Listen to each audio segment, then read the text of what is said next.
Good evening. Hello, everyone. I'm Angelica from Zubaan. Thank you for joining us today. Welcome to the second webinar of our Cultures of Peace Festival of the Northeast 2021. This year, the Cultures of Peace Festival looks at feminist responses to ecology through the themes of activism, academia, and performing arts. We also list a series of webinars, podcasts, video interviews, etc. on various aspects of ecology and climate crisis, as well as ecology in performing and creative arts in the Northeast. The program is curated by Angela Rangad and I, Thingnam Angelica Samong. Today is the second webinar of the Cultures of Peace Festival. Today we have Nandini Thockchom, Prasyujya Gogoi, and Priyadarshinee Shrestha talking about infrastructure, development, and ecology in Northeast India. The webinar today will delve into issues of infrastructure expansion, development, and the impact of neoliberal policies on ecology and the indigenous communities of Northeast India. The webinar will be moderated by Angela Rangad. Just a few introductions before we begin today. Zubaan is a feminist publishing house and NGO that chronicles and participates in women's movement in India and Southeast Asia. For more, please visit our websites given in the chat box.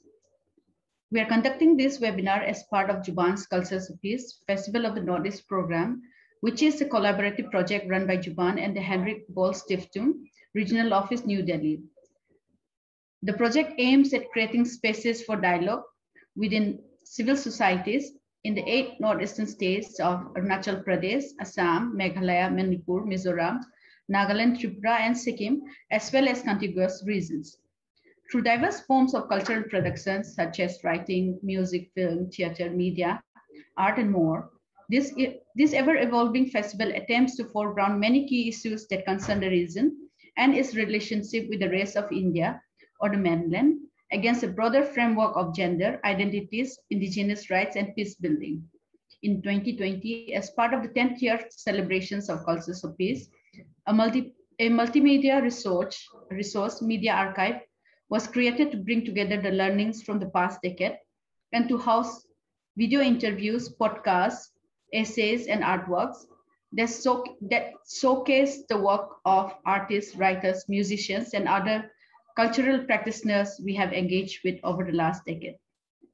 The building of the archive in 2020 was supplemented by a series of online engagements centered around 2 themes: food cultures of the Northeast and women in music in the Northeast. 5 webinars and a film release were organized. You will find them in the links to the same given in the chat box. While the production of the materials such as video interviews, podcasts, essays, etc. are underway. Activities for the 2 themes, music and food, were curated by 2 different curators, Khonjoy Borbra for food cultures and Anungla Joy Longkumar for music. This year, we will be releasing the curated materials from Cultures 2020, and we will also be creating more resources such like essays, podcasts, feminist interviews, feminist lab sessions, etc., to further our engagement and support ongoing discussion in the Northeast. Find out more about this project via the link in the chat box. I would now like to introduce our speakers for today. Nandini Thokjam is one of the founders of Indigenous Perspectives, which is committed to the issues of fishing falls of Manipur, among other commitments. Priyadarshinee Shrestha has been working on issues of sustainable development, waste management, etc. in Sikkim, Darjeeling, with various organizations including Integrated Mountain Initiative, Zero Waste Himalaya, and WWF. Prasyujya Gogoi is a water resource scientist working for New Zealand-based Land River Sea Consulting. She has worked on hydrological modeling for the river Brahmaputra. Our moderator today, Angela Rangad, is an activist associated with Tour in Meghalaya. I would like to just go over the rules for participants attending today. Thank you for being here once again. Your video and audio has been automatically turned off on entry. Please do keep them turned off. Audience questions will be taken via the chat box. which we will close once we get a certain number of questions that can be answered today. However, the raise hand function will still be available to direct any queries to the panelists. We will start dealing with audience questions sometime around 4:50 p.m. If there is any speaker in particular you want to direct your question to, please make sure to mention that as well. The discussion will be recorded and posted online via our social media channels. If you choose to ask a question via the chat box or speak, your name might be displayed during the webinar. Entry has been moderated to guard against trolling. No hate speech, targeting, or discriminating against any community will be tolerated.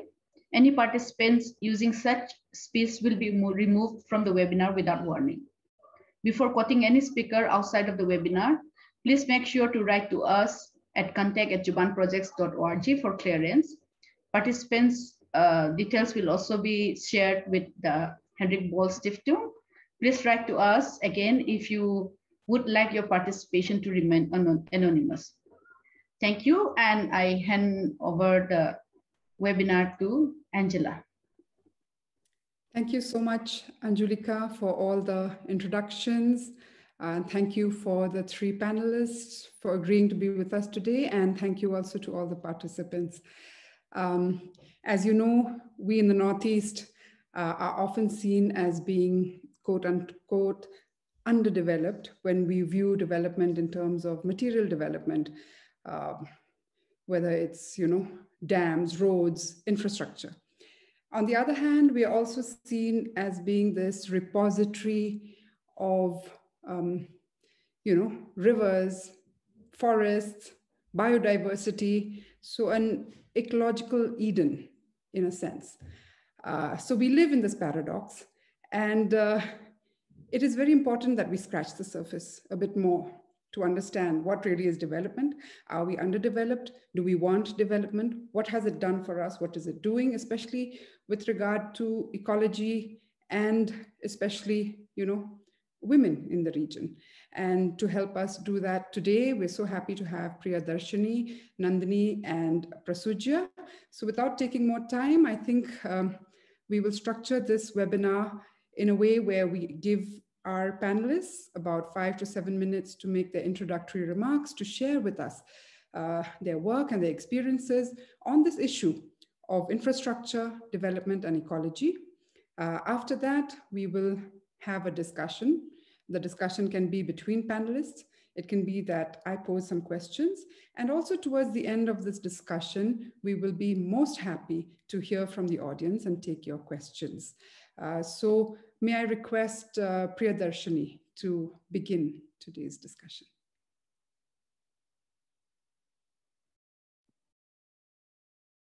Thank you, Angela, and it is a real pleasure to be here today and to be sharing this panel with all of you. And so I am based in Gangtok in Sikkim, but my work expands for the Sikkim Darjeeling. So whatever I'm going to be talking about would specifically reflect more from these areas. So that's a disclaimer that I would want to give right at the beginning.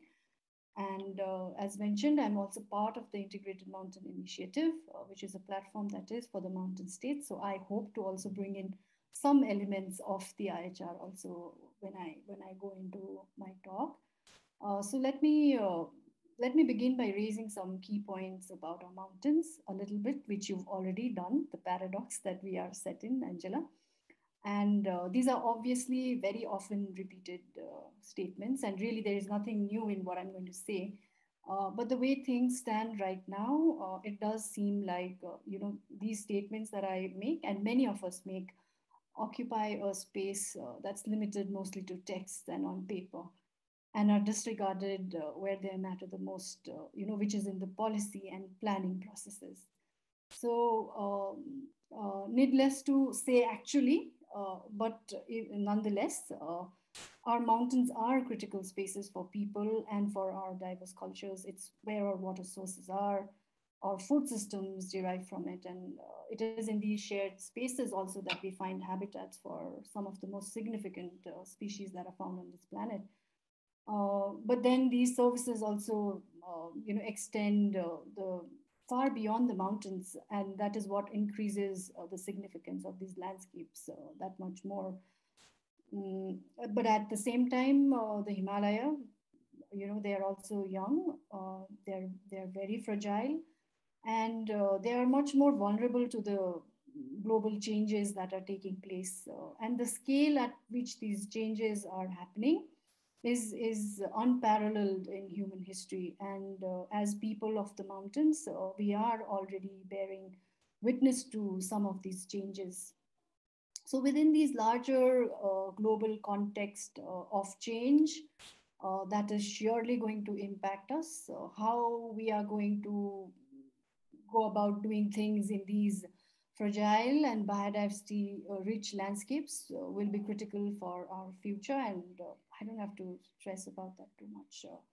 So having said that, let me sort of also try and lay down what are some of, from my experience, I've seen some of the challenges that are happening in the landscapes from infrastructure and development. So the overlaps in our shared spaces with wildlife, that is fast expanding. Habitat fragmentation and habitat degradation brought about by infrastructure projects are the top concerns in terms of biodiversity loss that we are faced with. And what we lose in terms of flora and fauna, we can never get back. So this I think is something that really needs to sink in. And then shrinking spaces obviously throw up other multiple challenges. I mean, not some, most of them impact us directly. For instance, human-wildlife conflict has become almost the top, the troubling issue across the country. And in our parts of the mountain landscapes where farmers have really limited land holding, the damage suffered by them through loss from depredation gets magnified many folds. A very particular case in point is that of displaced monkeys, which is causing the most damage to farmers' fields, and it has a direct link with the infrastructure projects damaging their habitats. But of course, beyond monkeys, that's just one small example, but there are a host of other species too. And what it means is then that the more unplanned development we have, the more there would obviously be a rise in human-wildlife conflict. And then the losses then suffered by our farmers, they're never accounted for in the larger scheme of things. And then the other critical issue that has direct linkage to infrastructure, specifically that of road construction and other large projects, is that of water security. And this is something which I think all of us have experienced. The mountain springs on which most of the people are dependent for their everyday needs are showing a declining trend across the mountains. And this has also been reflected in the Niti Aayog's working group report. There are changing rainfall patterns, which which is characterized by now very heavy downpours. And this means that most of the water flows away as runoff, and there's very minimal recharge of groundwater happening. So in such a situation, when the overall change in rainfall patterns is there, what are we doing on the ground? That will also then have a very large impact. And so when we destroy the aquifers, when we construct on top of critical recharge zones, it means that we are directly contributing to the death of our springs. And then water again has multiple impacts, because how water flows also has a direct correlation with disasters. And how our design systems take that into account is also key. And it is, of course, seen that the considerable number of disasters that occur in the mountains are just a result of ill planning. I mean, that's I think a separate webinar by itself, but I wanted to sort of bring that in also. And in all these, for the region that I represent, like Sikkim, Darjeeling, tourism is like one of the biggest drivers of change. So I cannot not mention it. This need to explore the unexplored, which is of course nowadays fueled also by social media, has meant that more and more areas are being exposed, to the negative impacts of tourism, because it brings with it, of course, it brings in benefits, but then there is a downside to that, through multiple issues. And now with the this post COVID rush that is going on right now, this whole discourse around building back better and greener, and I think it's reflected also on how we go about the tourism business, and that's also going to be key for the future. But so before I end, I just also want to make like a general comment on the larger issue of development, to just bring in the element of this high consumerist lifestyle that we are now a part of in the name of development, and waste, which is something that we work for very closely in our regions, is clearly one of the offshoots of this lifestyle that now we have locked ourselves into. And everywhere we are grappling with this huge challenge of waste, but specifically in the mountains where we have limited land availability, it is a no-brainer that we cannot keep consuming and disposing, for we are soon going to run out of land to throw our waste. In many places, including Gangtok, this is already the case. So here, before I end, I just want to bring in the notion that we also then need to question our production systems, and also the producers specifically, and because the responsibility of taking care of waste, they have so far avoided, and this responsibility needs to be pinned on them.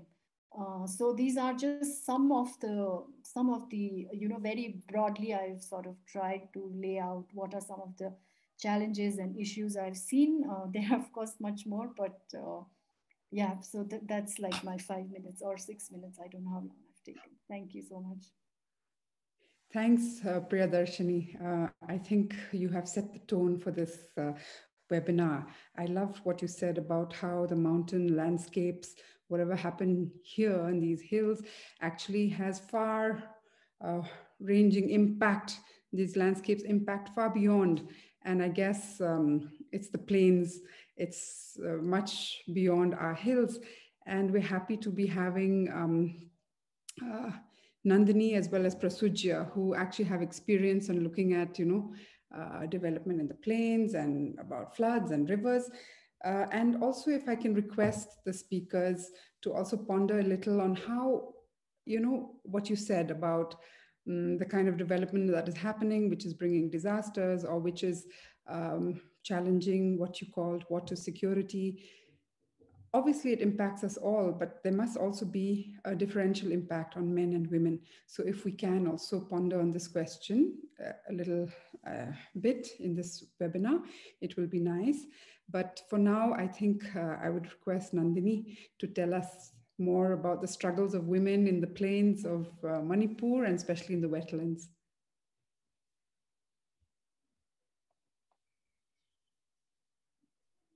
Okay, thank you, Angela.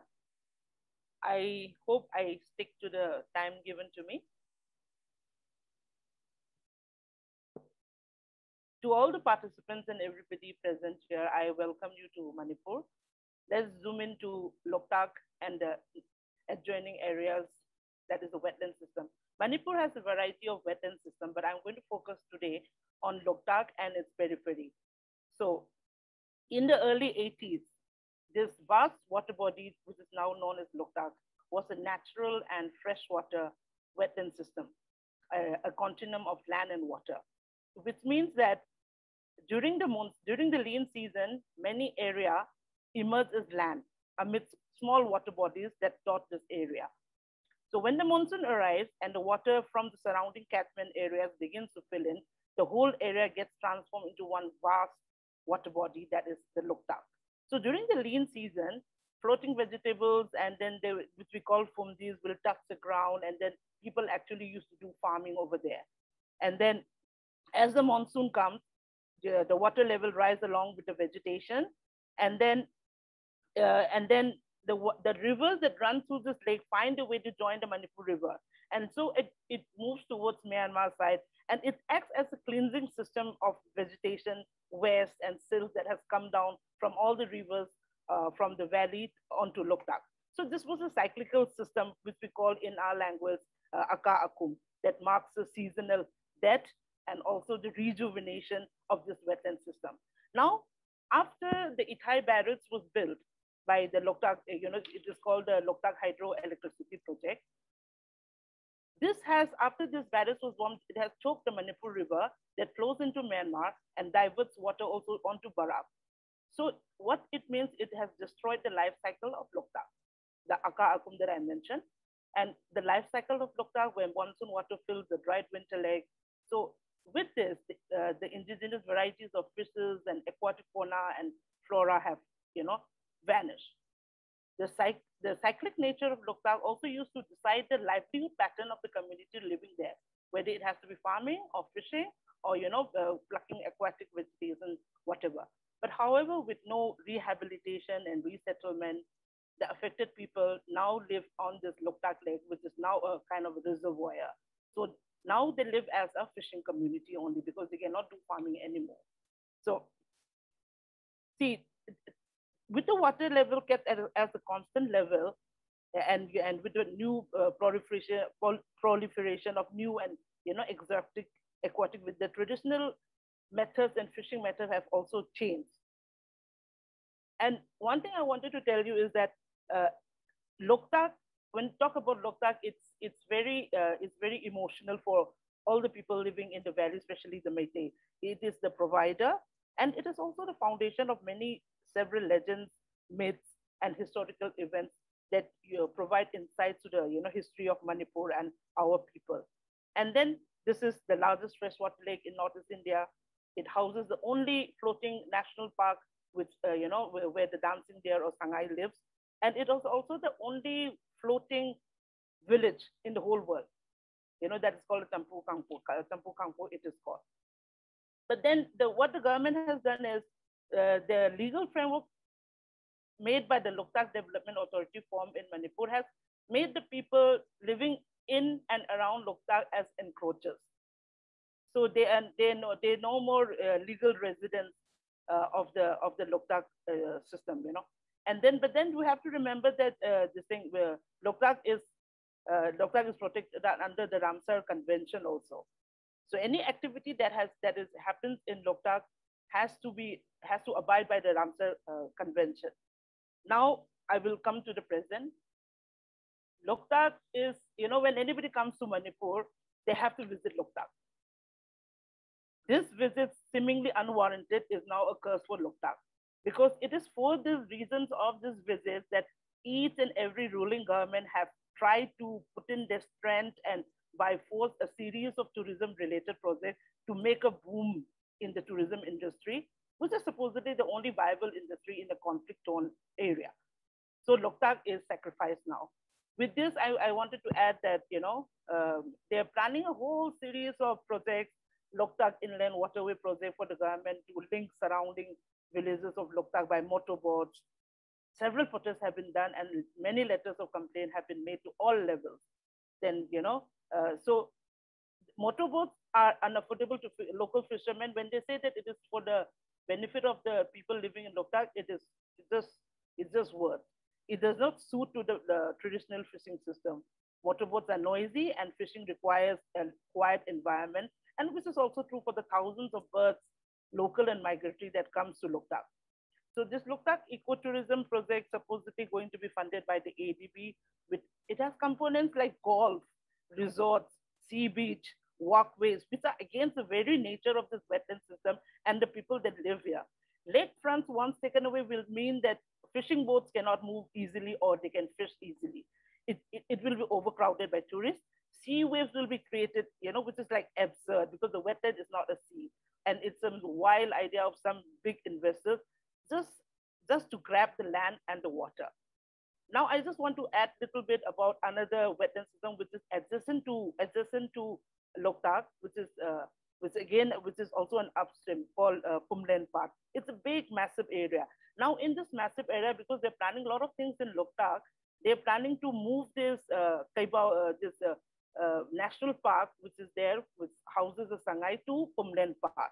So there has been, again, a lot of protests, and it's still going on. Many women and men both have taken to the streets despite the COVID restrictions. It has also helped them in, in forming a collective, and now a fishing union has actually been registered and now preparing to engage with the government. Then another side, and on the periphery, by the lake, as I said, I will not just talk about that. There's another village called Tinungai, where a lot of birds and all come. So now they want to build a bird sanctuary. When they are the guardians, the people living there are the guardians, and they were never consulted when they wanted to when they want to make this into a bird sanctuary. There are birds everywhere in the lake, and not just in Tinungai area. Villagers know, they say they know the birds better than the forest department. They know where they nest, different species of birds, whatever they come. So it is a huge amount of money that is going to be invested in Loktak. And as one of the fisher women say, that the more money is going to be pumped into Loktak, the quicker will Loktak die. So in the end, I don't know, I think please tell me if I've exceeded the timing, okay, because I get carried away.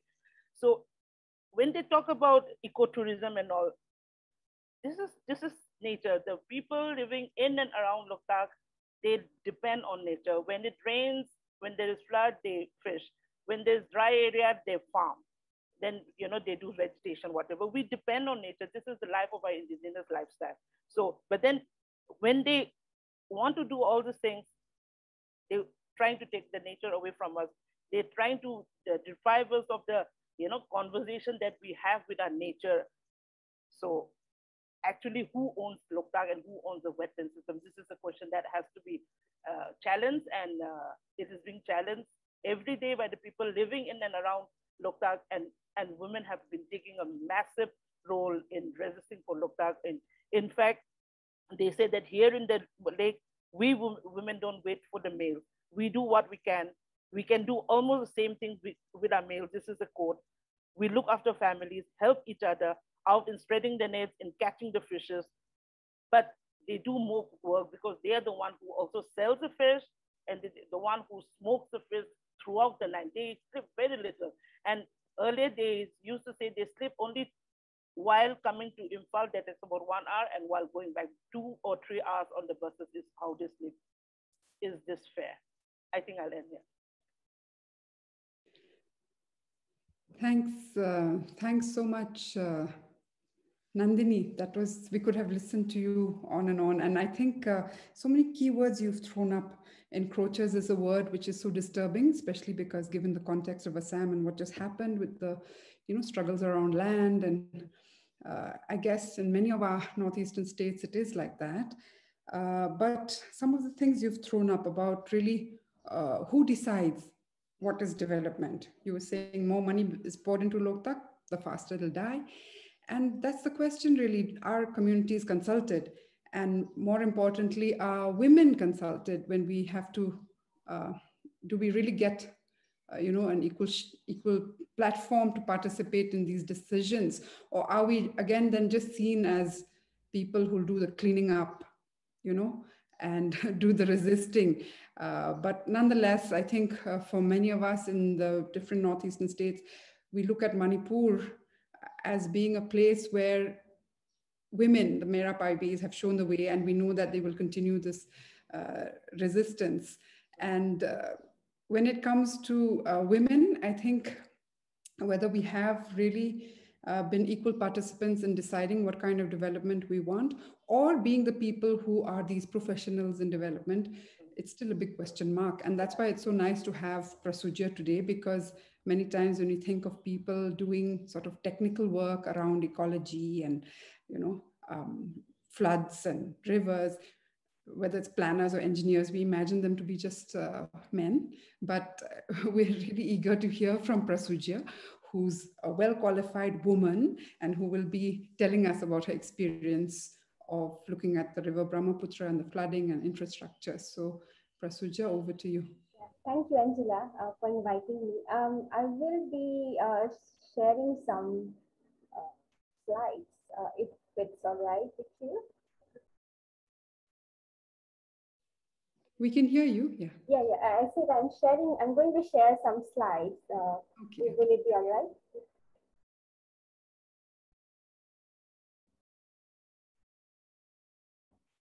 So, yeah, this is Prasyujya Gogoi.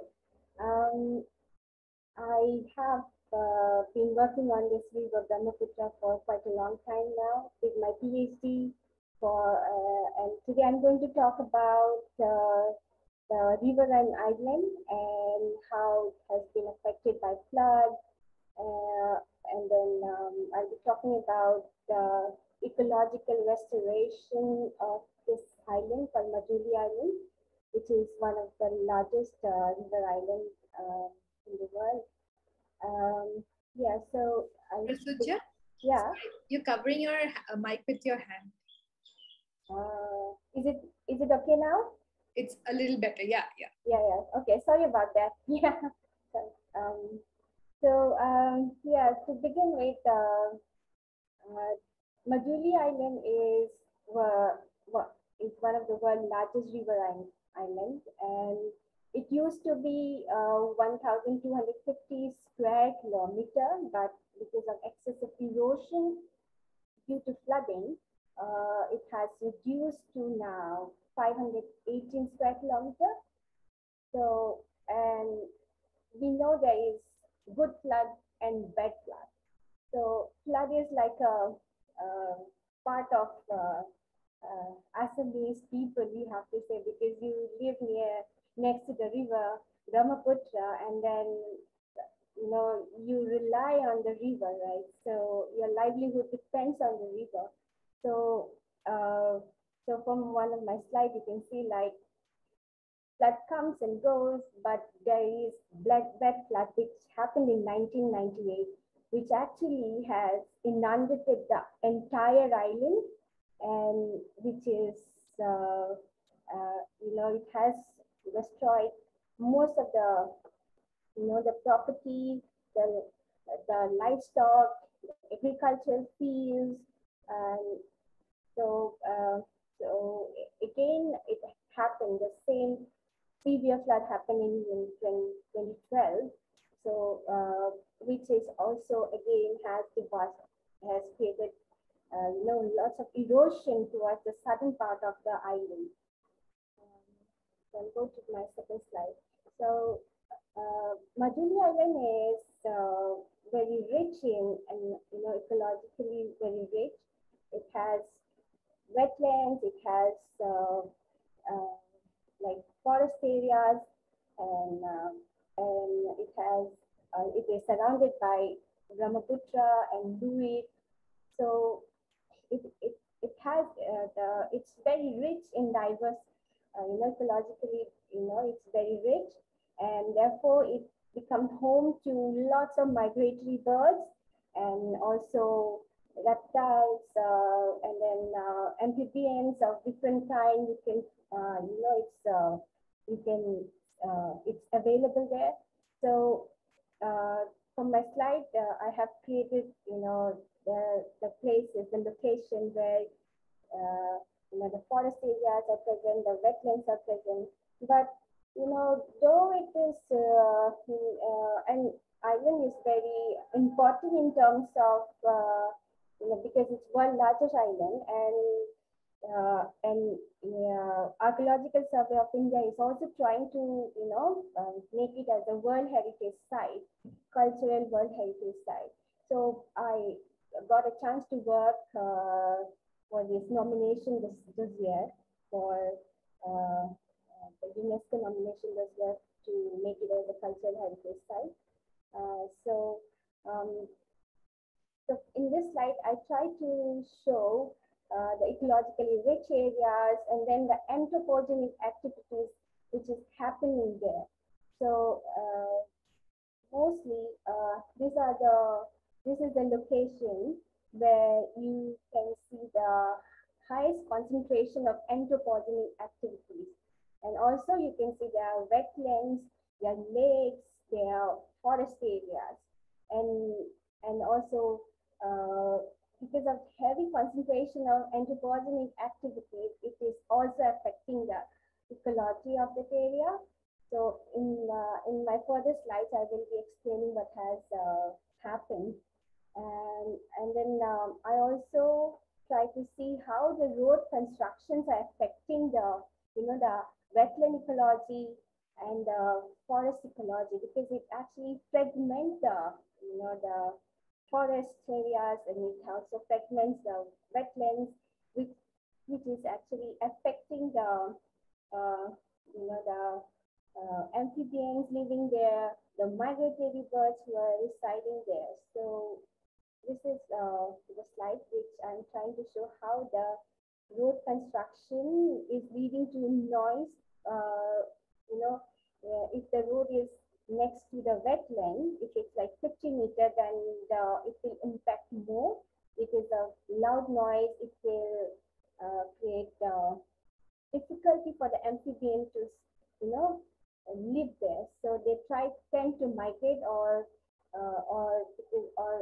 maybe because of it might come in to a state that it might face accidents. So this kind of things are happening there.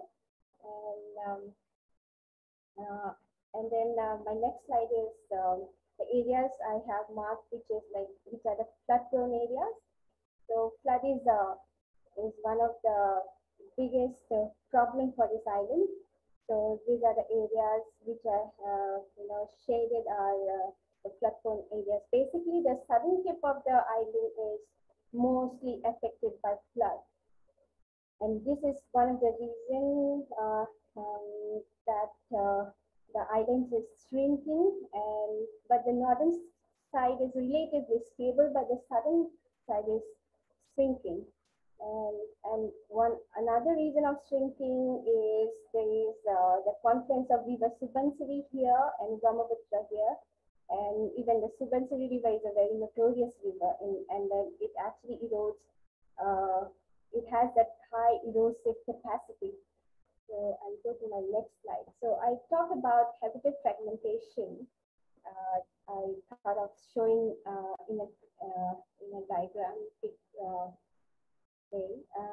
So when it is a pristine wetland, this is an undisturbed wetland, and then when you start laying road, it started fragmenting the wetland, and when you start laying the road, there is a tendency of humans to construct houses, or clear or encroach the wetland to convert it into agricultural land.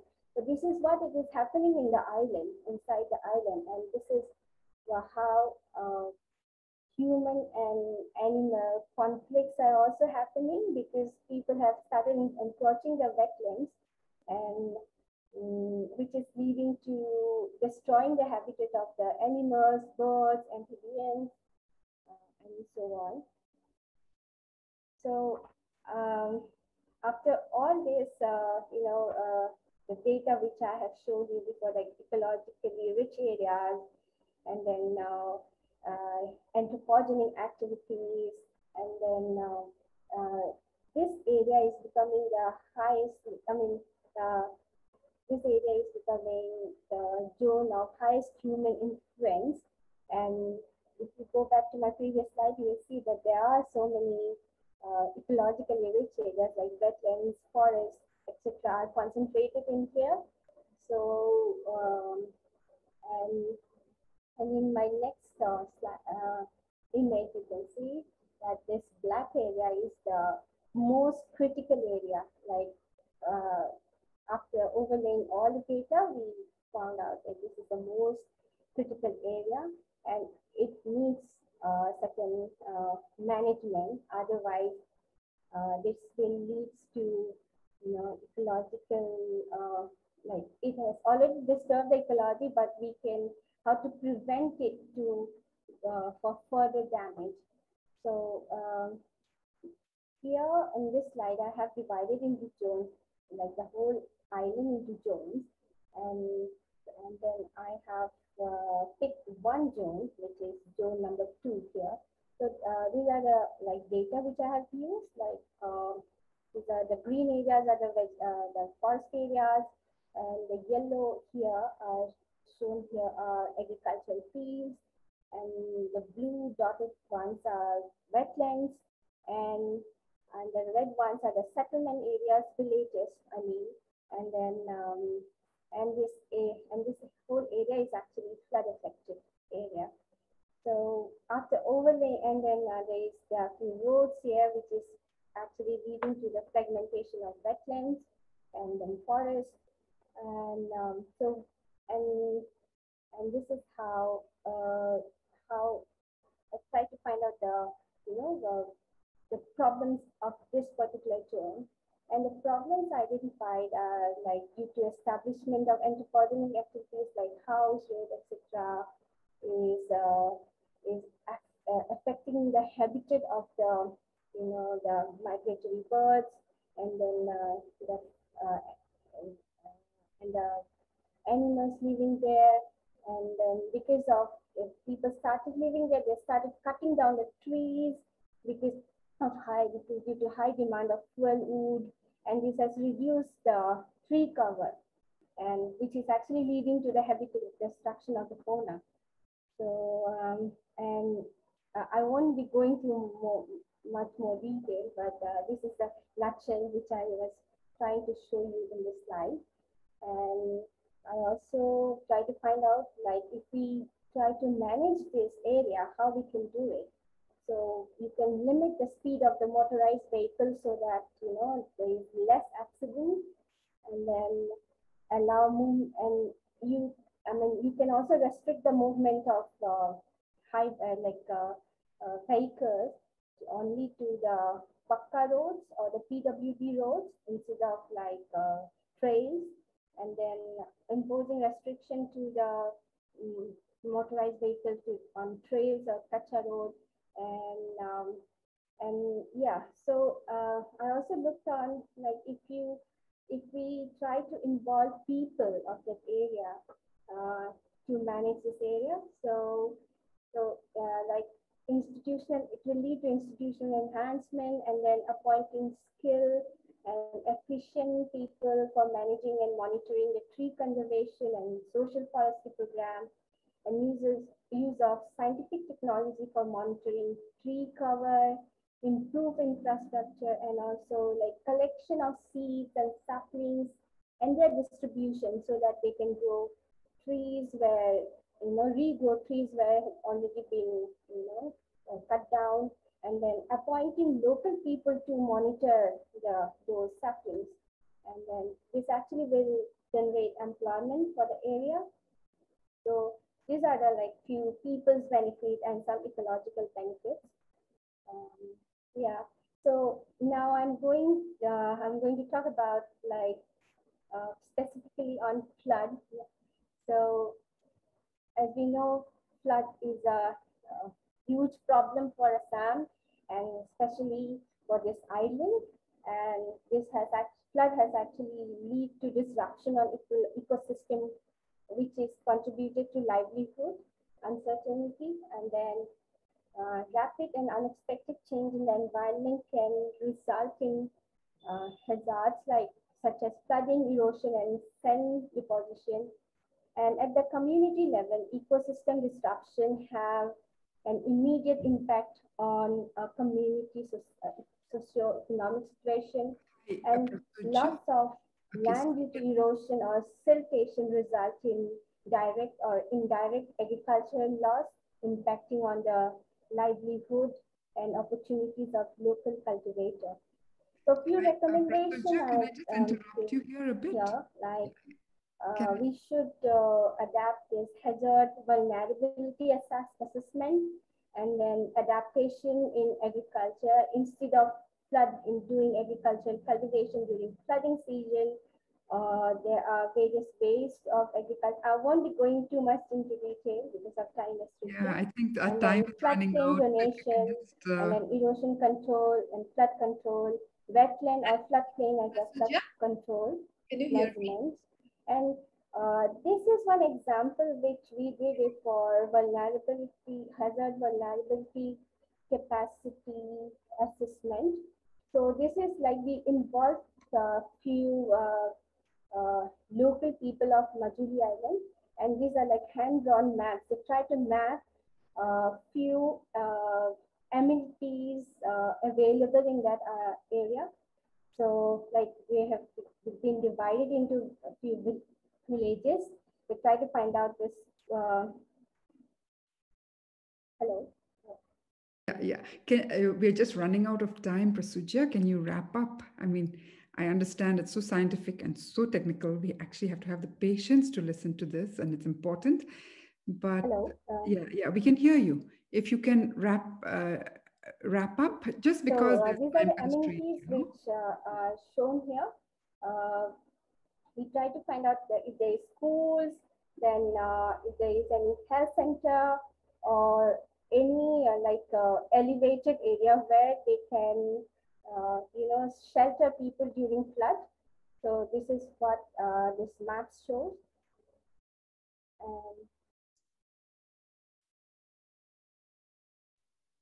Yeah. Hi, Prasyujya. I Yeah. I think she's not able to hear us at all. I think something is disconnected. Can you hear us, Prasyujya? You can look at your chat box. I think we'll have to take. Next I up, think you exit the here I'm screen trying share. to discuss about like why we need floodplain donation, because floodplain floodplain donation is very necessary for this kind of island, because it's been constantly affected by erosion due to flooding. So we should actually try to demarcate the floodplains based on the year of formation, like 100 years for floodplain, then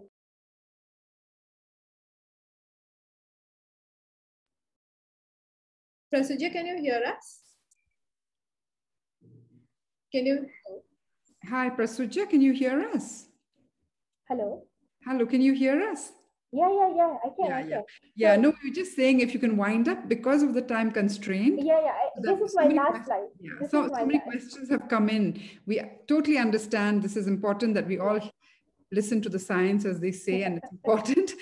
But I think this is like so if you can just in a few lines wrap up, and then we can continue with the discussion. Yeah, so I mean, this is my last slide, and I'm going to wind it up now. So I mean, why we need the floodplain donation for like anywhere it's where it is like flood, because just like coastal regulation zone, we should also do something like floodplain donation, because this will actually help us to restrict few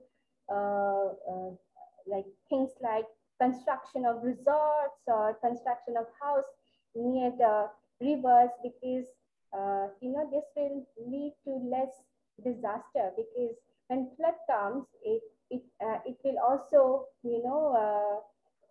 it won't remain stagnant if you don't try to restrict it. So if you start constructing in the floodplains, then it will, when flood enters, there won't be any way that the flood water will leave the place. So this is that's why we need floodplain donation, so that we can only permit few things like agricultural cultivation is okay, all right, but no construction within the floodplain. Which is actually very necessary for a river like River Brahmaputra to save the life and property of the people living there. And this is how I am going to end my presentation. Thanks, Prasyujya. I think we've got the gist. We need to learn more and technically, but so many questions have come in, so I think we go straight to that. Because as you said, as all of you, the connecting thread of what Priyadarshinee, Nandini, and Prasyujya has talked about on and on is about, how they're shrinking spaces and how we as a community, what can we do or what do we do? So let me immediately go to some questions. First, which has come from Khushi Goel to Priyadarshinee. She's asking that when it comes to waste management, are there any indigenous practices which are helpful in dealing with plastic waste? And what is the role of women in this? Because when I look at NGOs working in upcycling of plastic waste, even here in Kaziranga, Assam, it's mostly women who are involved in the upcycling projects through traditional methods of weaving. Would you like to take that question, Priyadarshinee? Yeah, thank you. I'm kind of amused by how we place indigenous and plastics together, because for sure plastics is something which is completely non-indigenous, and it's such a very recent thing that has come into our lives and something which we are trying to grapple with, and for sure, I mean, there are many groups who are trying to see how they can uh, you know not do away but manage this by putting it into like weaving, or there are also these concepts of putting it into bottles, etc., which is gaining popularity these days. In that sense, I mean, plastic is definitely going to be there forever.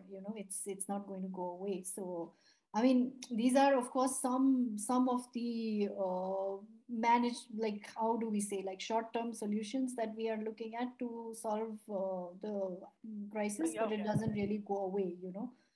So yeah, so I don't have like complete answer to that, because plastics will never go away. It will just, we will simply be parking the problem, because sooner or later it is going to end up in the environment, which is why when I brought in the notion of how do we make producers responsible for the waste that they're creating, this is precisely what we also need to be discussing beyond mere parking of the problem and either weaving it into products or pushing it into a bottle. We also need to look at the larger discussion and the larger the problem in a holistic way. So yeah. So there's another question from Priyanka Chatterjee. Nandini, Priyadarshinee, any of you can take this.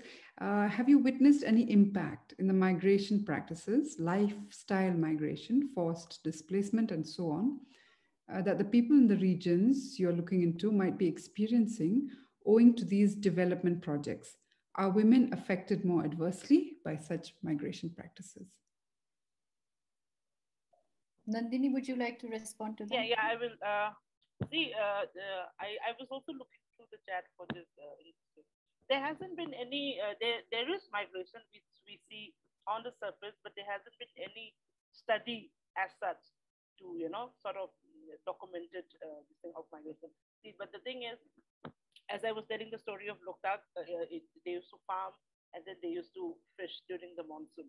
So they were huts in the Loktak which were used for temporary use during fishing.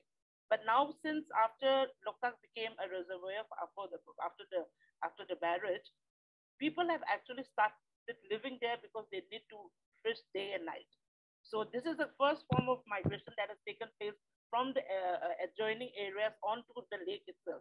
Earlier, there were temporary sheds and huts, but then now they have taken a form of permanent this thing. In fact, we just last year we have asked the Election Commission of India and the Senpur the district to place them as voters, and they've now got a legal right to vote just last year, and they will be voting next year. So this is the kind of step that we've taken, but then we have not really done, and the government also haven't done really any the same study, so we don't know where it is taking place. But this is the things that we see during the course of our work. But Angela, I saw another question in the chat box. Yes. I don't know whether I should be the same. Yeah. You can read out the question so the other participants can know what the question is, and you can respond. I think it is from one Rinan Shah, and he has written, major development projects are provided through government tenders, which tends to require high capital cost and technical expertise, which tends to put the locals at a competitive disadvantage compared to those from the city. This, by default, brings in people from outside who might have no knowledge of the local ecology, geography, culture, and socio-economics. what have been your experience, and is there any way out? I just wanted to share one. I mean, Priyadarshinee may have another thing, but I just want to very quickly. For Loktak, there is a book called Integrated Plan for Wise Use for Loktak Manipur, developed by the Loktak Development Authority and Wetlands International South Asia. Surprisingly, in this whole, I think it is about 225 pages. There is no mention of fishermen and fisher folks over there in the book. So how do we plan for them? So there has to be a way to involve the local communities when they do. In fact, we had to get this book through RTI. It is not available easily. So in this wise integrated plan for wise use, there is no mention for fishermen. There are thousands and thousands of fishermen who live there, fisher women and men, and who sell, who comes to Imphal to sell. It is a snowballing effect of people who relies on Loktak. And in this book, there's no mention of fisher folks. So I think this is the first challenge. Thank you. If I may just add to that, I think it's a very interesting question, because for us in the Northeast, we think sometimes that there's impositions of what is development, imposition of even who comes and does that development. And surely this question of insider, outsider, who's an insider, who's an outsider, is a contentious one. It's the one which we in the region will always live with. Will I be an outsider if I go to Manipur and have expertise? Or, who is, obviously that discussion is for another day. But I just wanted to say that I think when it comes to the struggle, of development versus ecology, we have to look within also, isn't it? Because it is us and our gatekeepers who at that level prevent the communities from participating. As Nandini was saying, they don't consult. But again, even within the community, many times it's women who are not given the space to say what we want or we don't want. So it's important that I think we examine ourselves and our internal conflicts as well. I just wanted to add to that question. Yeah. So there's another question here, I think from Tashi. For Priyadarshini, please can you share how local people in Sikkim and Darjeeling are framing, resisting, and negotiating with development activities of international NGOs like WWF? I think that's a very interesting question as well.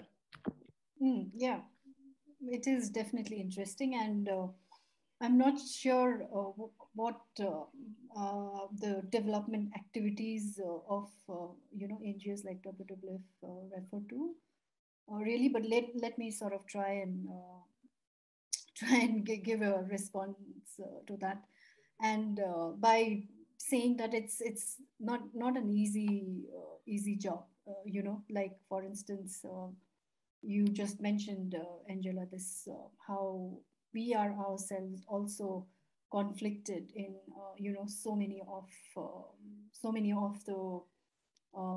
of the issues about how we want to move forward. And so especially for a conservation organization like ours, how do we balance between people's aspirations, and then also look at safeguarding, some of these critical areas. And so I can sort of give an example of Lachen in North Sikkim, which is one of the last villages, towards the Tibetan border. And it's a village, it's a very small village, very, like very strong bonding in the community. And when tourism opened, the whole face of Lachen changed within the last 10 years or so, or maybe 10-15 years.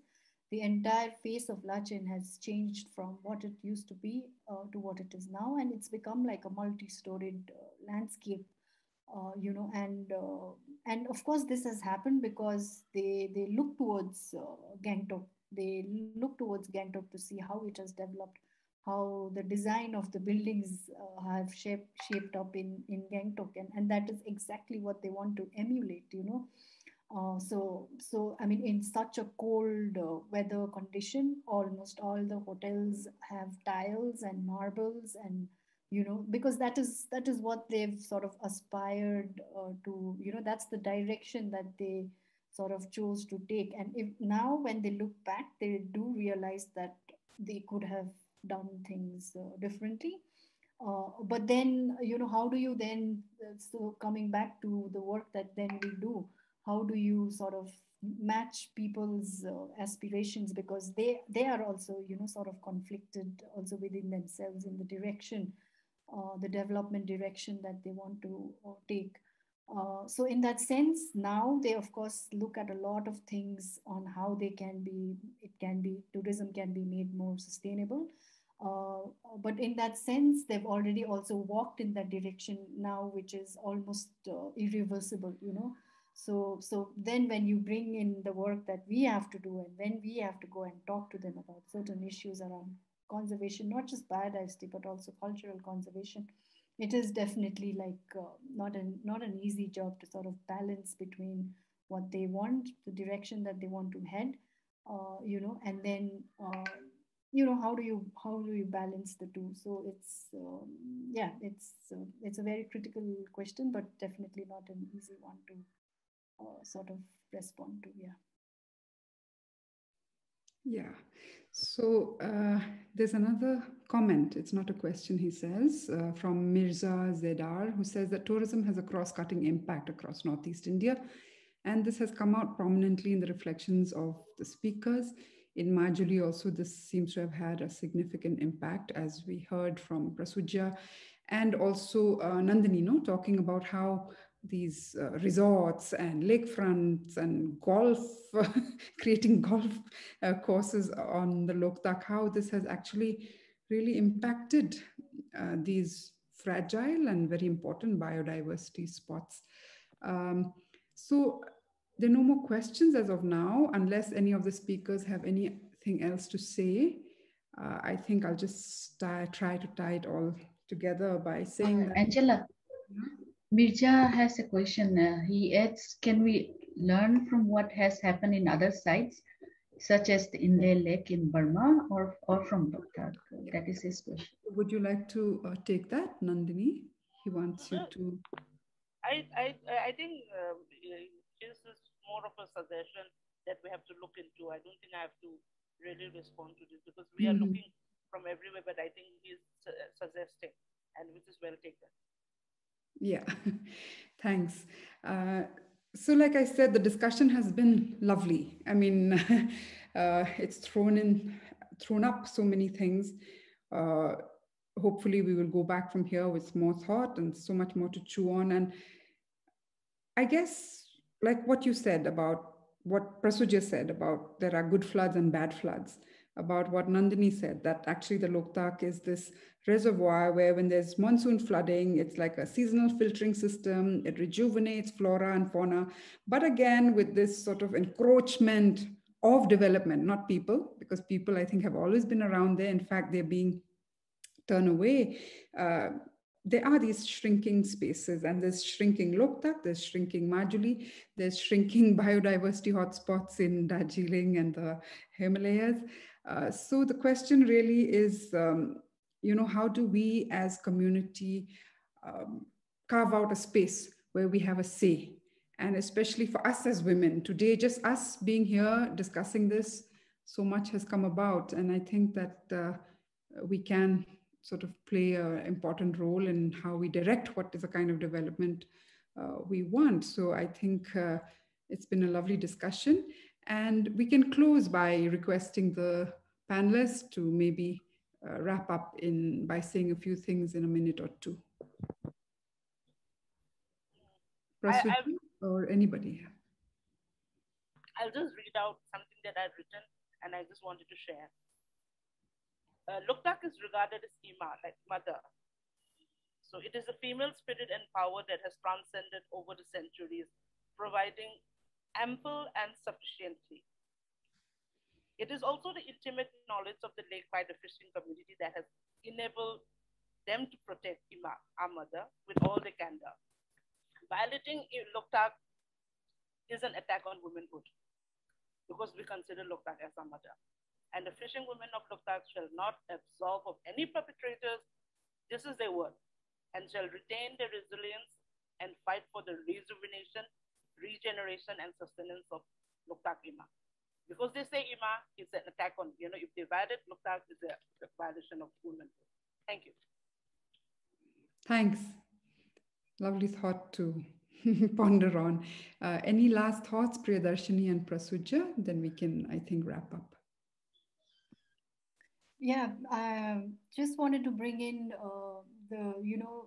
we've talked a lot about the development issues, but something I think which we did not really bring into is that there are spaces for redress, and we have regulations in place, and I think that is something that we can always fall back on. It's just that it is in the application of these regulations that there are major drawbacks, and that is what we have seen also from my experience in the Sikkim Darjeeling Himalaya, that even though there are regulations in place, and it's just that the application and the implementation of these is where the weakness lies. So, but at least we have something to fall back on, and this is something I think that we can sort of think of as when we move forward, that how do we make the implementation and applications of these regulations in a way that it's in its true spirit. So that's what I see as a clear way forward. Yeah, that's true. Prasyujya, any last words? Yeah,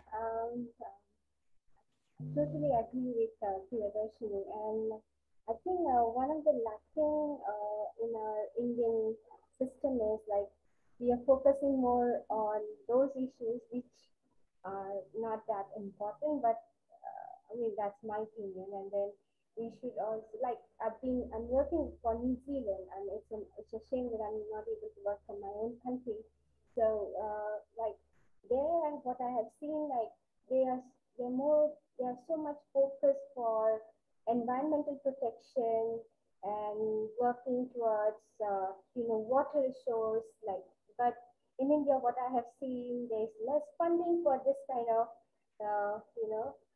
these two sectors. Like there is no flood modeling going on in India. There are work, but it's all like policies and stuff like that, but actual implementation is very less, because there's no such analysis being done. Like you don't have data, like how many people suffer, like how many species suffered or stuff like that. So I think it's a system, we should revive the system and think more towards sustainable environment. I think the other two panelists have spoken very well. So I think I'll just end it here. Thank you. Yeah. Okay, thank you so much. Thanks again to all the participants. I think infrastructure development and ecology has been an interesting topic, but this whole thing of ecology, I think, cannot be viewed in isolation. It cannot be compartmentalized. We have to look at it in the larger context of community, of consumption, of economy, and of participation. And most important, I think, for all of us who are from different states in this region, this issue is interconnected, and we have to be able to forge those partnerships and work together towards whatever we do to sort of protect this region. So hopefully we'll be able to do that, learn more from each other, and hope we can meet again. There will be other webinars that Zubaan will be hosting. I think Angelica may like to share some information about those. So thank you again, everybody. Thank you, everyone, panelists and the participants, for such an enlightening and wonderful discussion. Thank you to all the participants again for joining us. The recording of this webinar will be put online on our YouTube channel, and to view our previous webinars for Cultures of Peace, Fragrance of Peace, and through her lens, Reframing Domestic and Crisis of Care, Feminist Perspectives on the COVID-19 Pandemic and Lockdown in India, you can go to our YouTube page. Our next webinar is on Wednesday, the 6th of October from 4 to 5 p.m. And we will continue to engage with issues raised in these conversations through future webinars. So please do follow us on social media for future events.